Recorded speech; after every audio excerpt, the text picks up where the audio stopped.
அப்பா, உன் தம்பி உன்னுடன் வருவதற்கு பிரியப்படவில்லையே. அவன் ஸ்ரீரங்கத்தில் இருப்பதையேதான் விரும்புகிறான். அவன் போக்கிற்கு விட்டுவிடேன். அவன் எதிர்காலத்தை பத்தி கவலைப்படாம பேசுறான். நான் அன்னைக்கே சொன்னேன், உங்களை யாராவது ஒரு குடும்பஸ்தர் என் தம்பிக்கு உத்தரவாதம் கொடுங்கன்னு சொன்னேன். இவரும் நான் கொடுக்கறேன்னு சொல்லி ஜம்பமா சொன்னாரு. வீட்டுல பொஞ்சாதி கிட்ட உத்தரவாதம் வாங்கணும்னு சொன்னதும் பேச்சையே காணோம். இல்லை, அது தெரியும் சாமி. உங்க பொஞ்சாதி அதுக்கு ஒத்துக்க மாட்டாங்கன்னு தெரியும். நீங்க மட்டும் இல்ல, எந்த வீட்லயும் அதுக்கு ஒத்துக்க மாட்டாங்க. சும்மா பேருக்கு வேணா எல்லாரும் ஒண்ணுன்னு சொல்லிக்கலாம். ஆனா ஊருக்கு முன்னாடி பொறுப்பெடுத்துக்கிறதுனா யாரும் யோசிக்க தான் செய்வாங்க. இங்க பாருங்க சாமி, நான் யாரையும் குறை சொல்ல விரும்பல. தயவு செஞ்சு என் தம்பியை என் கூட ஊருக்கு அனுப்பி வைங்க. அவசரப்படாதே அப்பா. அடியனுக்கு இன்னும் 2 நாட்கள் அவகாசம் கொடுத்தா உன் கோரிக்கையை நிறைவேற்றுகிறேன்.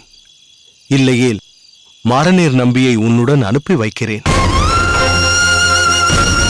சுவாமி, நான் ஏதேனும் தவறாக சொல்லி இருந்தாலும் நினைத்திருந்தாலும் தங்களின் இயல்பான கருணையால் ஒரு தருள வேண்டும்.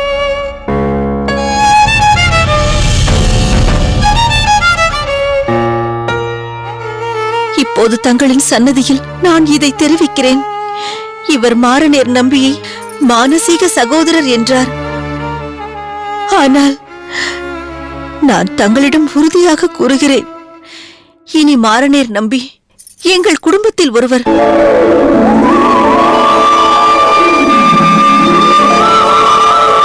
பொதுவாக எதிர்பலன்களையும் துர்பலன்களையும் கூறும் வழக்கத்தை நான் ஏற்படுத்திக் கொண்டதில்லை. அதனால் தான் இந்த சிந்தனை தடுமாற்றம் எல்லாம். அவரிடம் சொல்ல முடியவில்லை, உங்களிடம் சொல்லாமல் இருக்கவும் முடியவில்லை. என் நாக்கிலிருந்து ஜனிப்பதெல்லாம் சத்திய வாக்குதான். ஜாதகத்தில் குறை இருந்தால், அதை கூறாமல் இருந்தால், அதனால் ஏற்படும் பாதிப்பிற்கு அந்த ஜோதிடனும் உள்ளாகிறான். ஆதலால் உண்மையை உரைப்பதே உன்னதமாகும். குறை என்று கூறுவதை விட, தோஷம் என்று கூறுவதை விட ஆபத்து என்றே சொல்லலாம். திருமணத்திற்கு பின் கணவனும் மனைவியும் தாம்பத்தியத்தில் ஈடுபட்டால் கணவன் உயிர் துறக்க நேரிடும். அந்த பெண் ஆண்டாள் விதவையாகி விடுவாள். இதனை தாம்பத்திய தோஷம் என்று சொல்லலாம். உங்கள் மகனுக்கு அந்த ஆண்டாள் மனைவியானால் நீங்கள் நிச்சயம் உங்கள் மகனை இழக்க வேண்டியிருக்கும். எங்கு சென்றாலும் இப்படி பாதியில் வந்து விடுகிறீர்கள்.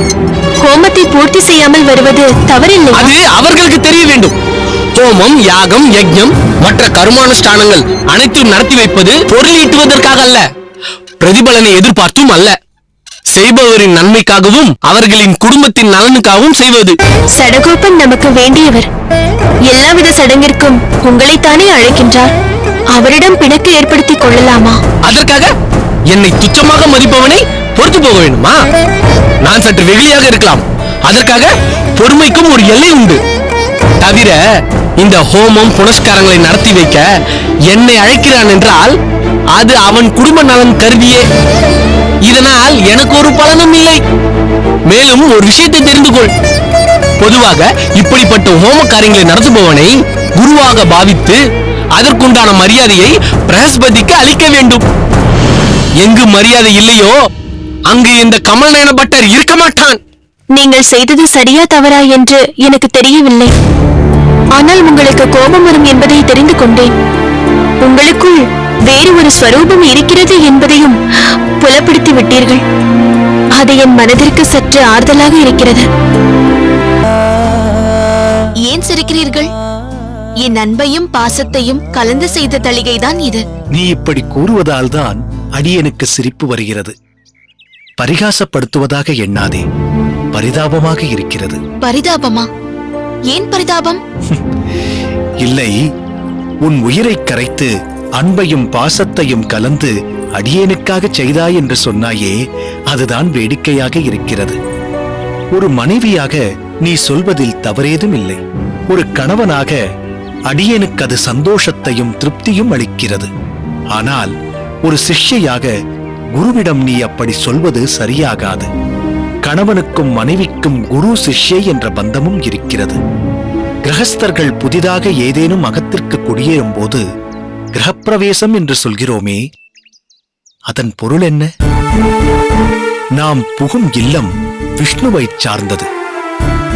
இங்கு பகவான் தான் பிரதானம்.